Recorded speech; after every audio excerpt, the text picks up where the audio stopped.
بزرگ عالم تھے حضرت مولانا خادم حسین صاحب رضوی۔ مولانا خادم حسین رضوی رحمۃ اللہ علیہ کو لوگ صرف تحریک لبیک کے حوالے سے جانتے ہیں، حالانکہ ان کا جو کیریئر ہے وہ بہت پرانا ہے۔ مولانا بنیادی طور پر ایک استاد تھے، ایک شیخ الحدیث تھے۔ ان کا جو بیسک کارنامہ ہے وہ یہ ہے کہ وہ درجنوں نہیں سینکڑوں علماء کے استاد ہیں، سینکڑوں علماء کے، یعنی میں نے سوچ سمجھ کے لفظ کہا، انہوں نے سینکڑوں لوگوں کو رسول اللہ کا دین پڑھایا ہے، اور ان کے اب شاگردوں کے شاگرد بھی مدرسوں میں پڑھاتے ہیں۔ مولانا ایک بڑے غریب سے سادے سے گھرانے میں وہ پیدا ہوئے تھے، انہوں نے بڑی سادہ اور آخر تک زندگی انہوں نے وزاداری والی گزاری، سادگی والی گزاری، حسین گزاری۔ کسی شخص کے ایک ہوتا ہے کسی کے نظریے سے اختلاف کرنا، ایک ہوتا ہے کسی کے طریقہ کار سے اختلاف کرنا۔ کچھ لوگوں نے ان کے طریقہ کار سے اختلاف کیا ہے، لیکن ان بندے کا نظریہ اتنا شاندار تھا کہ نظریے سے کسی نے اختلاف نہیں کیا۔ لوگوں نے یہ ضرور کہا کہ یہ فلانی بات اس طرح ہو جاتی تو ٹھیک تھا، لیکن یہ سب نے کہا کہ بندہ بات ٹھیک کرتا ہے۔ نظریے سے، فکر سے لوگ مطمئن ہو جائیں کسی زندہ کیا رہتا ہے؟ نظریہ۔ زندہ کیا رہتا ہے؟ نظریہ۔ فکری طور پر ایک خوبصورت آدمی تھے، ایک بڑے منجے ہوئے آدمی تھے، ایک وزادار آدمی تھے، ایک صاف ستھرے آدمی تھے۔ میری ان سے ملاقات اس وقت ہوئی تھی پہلی دفعہ جب وہ بالکل ٹھیک تھے، ٹانگوں پہ چلتے تھے۔ ان کے جو استاد گرامی تھے حضرت مولانا عبدالحکیم صاحب شرف قادری رحمۃ اللہ علیہ، بہت جید عالم تھے۔ میں ان کو ملنے کے لیے جاتا تھا تو حضرت بھی وہاں پڑھایا کرتے تھے لاہور جامعہ نظامیہ میں، تو وہاں ان سے پہلی ملاقات ہوئی۔ پھر انہوں نے جو جماعت سب سے پہلے بنائی تھی اس کا نام تھا انجمن فدایان ختم نبوت۔ اس جماعت سے انہوں نے کام کا آغاز کیا، اور بڑے اوائل میں، بڑے شروع میں انہوں نے ختم نبوت کے تعلق سے مختصر سے کام کا آغاز کیا، اور بڑی جلدی ان کا کام پھیل گیا۔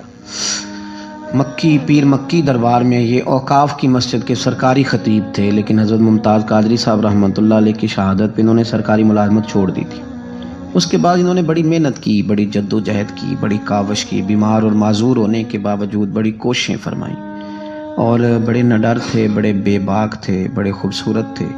سب سے بڑی بات یہ تھی کہ سکہ عالم دین تھے۔ جماعت کسی بھی سیاسی جماعت کے پاس اتنا تگڑا بندہ نہیں جس طرح کہ حضرت مولانا خادم حسین رضوی صاحب تھے۔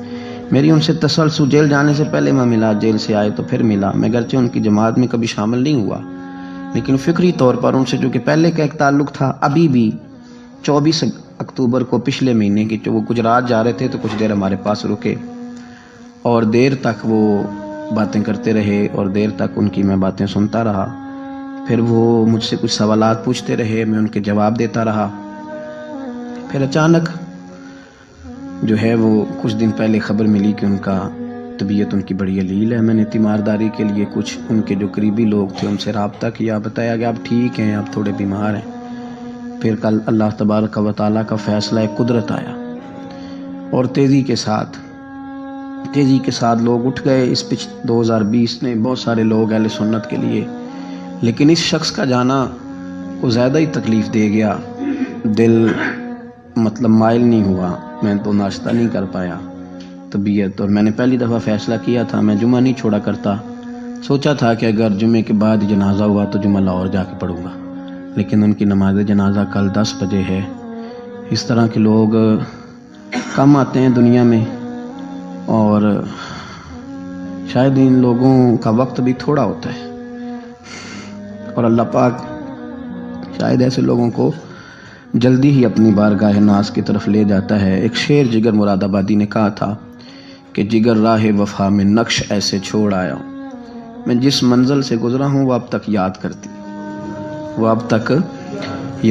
ہے۔ اور مجھے نا ایک دفعہ کسی شخص نے کہا کہ آپ کے خاندان کا قبرستان کہاں کر کے ہے؟ لوگ لکھنے والے جو لوگ ہوتے ہیں وہ پوچھتے رہتے ہیں کہ اس بندے نے کیا وصیت کی ہے، تحریری والے لوگ۔ تو میں نے انہیں کہا کہ قبر بھی بانی جائے گی۔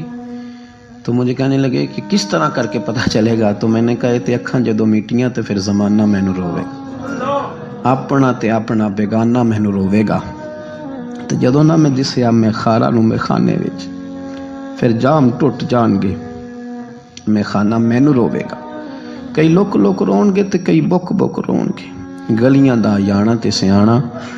یہ الگ بات ہے کہ بے قدراں کچھ قدر نہ جاتی، کیتی خوب تسلی ہو، دنیا دار تے پجاری زر دے اتے آندے گل ٹلی ہو بک بک روسا نکھیاں تکیو وے خویلی کلی ہو کوچ نصیر اساں جدوں کیتی پے جانی تھر تھلی.